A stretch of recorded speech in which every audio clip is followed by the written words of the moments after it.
अच्छा नाज़रीन अस्सलाम वालेकुम। जो हमने आज पढ़ रहे हैं वो बेसिक ऑफ इलेक्ट्रिकल इंजीनियरिंग के हवाले से है। इससे पहले 2 वीडियो में बना चुका हूँ जिसमें मैंने आपको करंट के हवाले से बताया कि करंट क्या होता है। उसके बाद मैंने वोल्टेज के बताया कि वोल्टेज क्या होते हैं और करंट किस तरह मूव करता है जब हम उसको वोल्टेज अप्लाई करते हैं। तो अभी बेसिक ऑफ इलेक्ट्रिकल इंजीनियरिंग में मेन टॉपिक जो रहता है जो है हमारा रेजिस्टेंस। रेजिस्टेंस क्या होती है और ये हमारे करंट को किस तरह अपोज करता है। ये बहुत इंपॉर्टेंट टॉपिक है जिसकी वजह से हमें पता चल जाएगा कैसे कौन से हमारे एक पाथ हैं जिसमें रेजिस्टेंस ज़्यादा होती है और करंट मूव नहीं करता। तो जो टॉपिक है मेन है वो रेजिस्टेंस। व्हाट इज़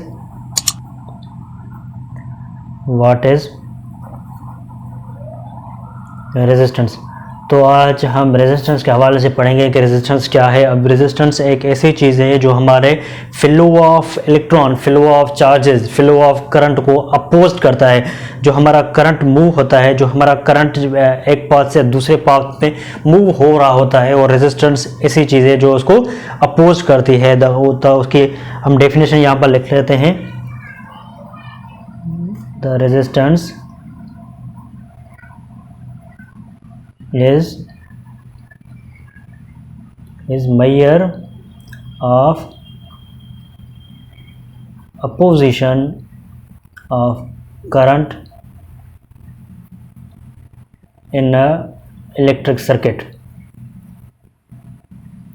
ये एक इलेक्ट्रिकल जो सर्किट होती है, जो इलेक्ट्रिकल सर्किट होती है जिसमें करंट फ्लो हो रहा होता है, उसकी ये अपोजिशन करता है, उसको वहाँ से मूव नहीं करने देता। ये रेजिस्टेंस एक ऐसी चीज़ है जो हमारे करंट को रोकता है।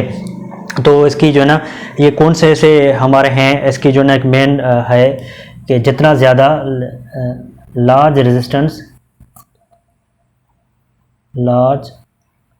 रेजिस्टेंस तो इसमें क्या होगा, large barriers of flow of current, large barriers of flow of current. ये कह रहा है कि जितना ज़्यादा रेजिस्टेंस होगा उतनी ज़्यादा रुकावट होगी आपकी फ्लो ऑफ इलेक्ट्रॉन में। ये डिपेंड किन चीज़ों पे करता है ये भी हम आपको बता देते हैं यहाँ पर। Resistance is directly proportional to length upon area. अब रेजिस्टेंस यहाँ से देख लें, रेजिस्टेंस यहाँ पर देखेंगे तो डायरेक्टली बिल्कुल अपोज, बिल्कुल ऊपर है, तो directly length of material, length of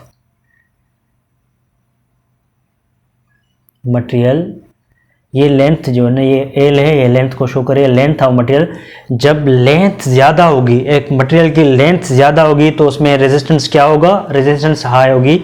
और ये इन्वर्सली प्रोपोर्शनल है, ये नीचे है आपका A, inversely proportional area of cross sectional, area of cross sectional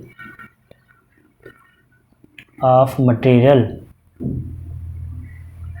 जब एक कंडक्टर की जो डाया है, जो एरिया है वो ज़्यादा होगी तो इसमें क्या होगा, हमारा रेजिस्टेंस कम होगा। तो ये आप से यहाँ से आपको ये अंदाज़ा हो गया कि लेंथ जितनी ज़्यादा करेंगे, ज़ाहिर बात है एक ट्रांसफार्मर आपका बहुत दूर लगा हुआ है, 1 किलोमीटर दूर लगा हुआ है और आपका घर 1 किलोमीटर के बिल्कुल आखिर में, तो वहाँ से आपके यहाँ तक जो वोल्टेज आ रहे होंगे या जो होंगे बिल्कुल कम होंगे, क्योंकि इसमें रेजिस्टेंस ज़्यादा होगी।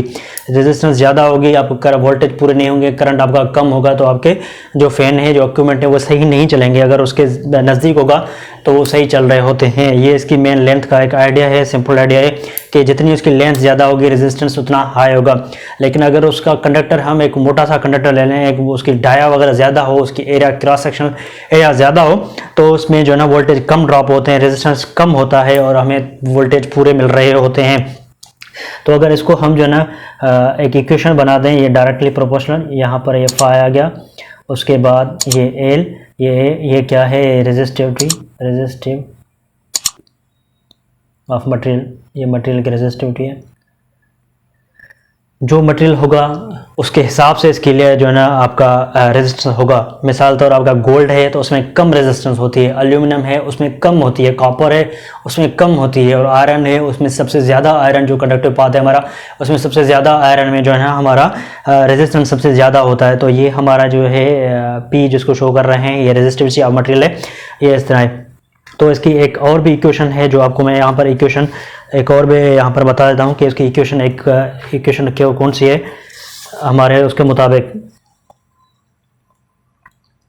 ओहम्स लॉ के मुताबिक दो इक्वेशन है, एक है P is equal to V into I, दूसरी इक्वेशन है V is equal to I R. ये दो और इक्वेशन है। एक हमने जो इक्वेशन पढ़ी थी वो क्या थी, R is equal to 5/L upon A। एक ये इक्वेशन हो गई, ये तीसरी एक ये 1 इसको कर दें, ये 1 हो गई, ये 2 हो गई और वो तीसरी हमारी इक्वेशन हो गई।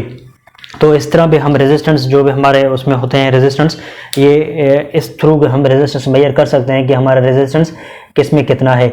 यहाँ पर देखें इसमें P is equal to V, यहाँ पर I जो ना ये यहाँ पर लिखा हुआ था, V की जगह हम क्या लिखेंगे, V की जगह क्या लिखेंगे I R इंटू I। तो ये क्या हो गया P is equal to I square into R। R इधर पड़ा हुआ है, इसको लेकर आएंगे तो R इज इक्वल टू हो जाएगा क्या I स्क्वायर अपॉन P। तो ये एक और इक्वेशन बन गई। तो यहाँ इसके थ्रू भी हम मेजर कर सकते हैं और इसके थ्रू भी मेजर कर सकते हैं। ये R is equal to V upon I, इस इक्वेशन के थ्रू भी हम मेजर कर सकते हैं कि हमारा रेजिस्टेंस कितना चल रहा है हमारे सर्किट में। तो ये भी एक इक्वेशन है, इसके थ्रू भी हम मेजर कर सकते हैं। ये इक्वेशन है ओम्स लॉ के मुताबिक, ये दोनों इक्वेशन है, तो इसके थ्रू भी हम मेजर कर सकते हैं कि हमारा रेजिस्टेंस कितना चल रहा है। ये बहुत इंपॉर्टेंट है। जिस तरह एक ये कंडक्टिव पाथ होगा यहाँ पर और यहाँ पर एक रेजिस्टेंस लग गया, रेजिस्टिव मटेरियल यहाँ पर सॉरी यहाँ पर हम लगा लेते हैं कि वोल्टेज यहाँ पर कोई भी हमारी बैटरी वगैरह हो प्लस माइनस। तो ये जैसे ही फ्लो यहाँ से करंट फ्लो करेगा तो ये रेजिस्टेंस को रेजिस्टेंस करता है। जो कंप्लीट पाथ बन जाता है ना, तो उसमें एक रेजिस्टेंस होती है थोड़ी बहुत, आपके किसी भी कंडक्टर में जो पाथ है उसमें रेजिस्टेंस थोड़ी बहुत होती है, लेकिन उसकी जो है मैंने आपको बता दी है कि कौन कौन से में ज़्यादा होती है